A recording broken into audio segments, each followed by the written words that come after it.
The Earth is in an endless motion of reconstruction. Organisms constantly collect and stockpile resources.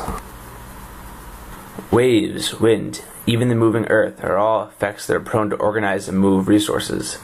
Almost every action has an effect of stockpiling and acts like an organism itself. Biologically, by consuming, certain elements are kept while others are condensed and discarded.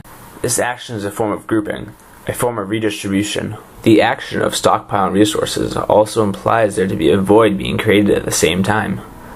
The void can have a larger impact on organic life than the stockpile does, especially when the void is at the scale of an ecosystem. Deserts, void of water and shade, support very little life, as is the frozen tundra. Giant algae blooms thousands of square kilometers in the oceans and lakes consume all the oxygen in those areas, leaving none for fish or other marine animals. Introducing a stockpile into a void works like a closed system.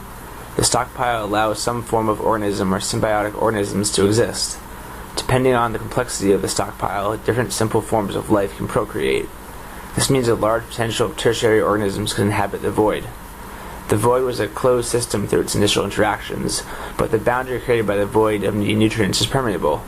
A system that takes advantage of a void in this manner requires a sort of input, a stockpile that won't be depleted.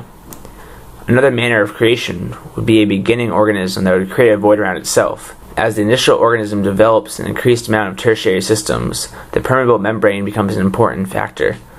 Systems can come and go, which means that energy in the void fluctuates, for either better or worse.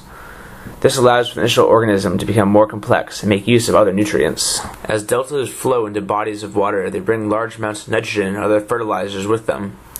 This creates algae blooms large enough to consume nearly all the dissolved oxygen in the water. The main algae, cyanobacteria, has large range of uses from fertilizer to alternative energy. By consuming the cause of the dead zones and pumping oxygen back into the water, an ecosystem could emerge. A similar scenario would be an architecture that could consume plastic floating in the ocean gyres. By reforming small harmful plastic bits, the architecture could create a new habitat for life.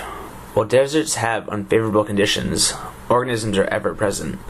Using the ground itself and digging in to provide natural shade, the resulting architecture could form moisture-collecting volumes along with harnessing other natural processes.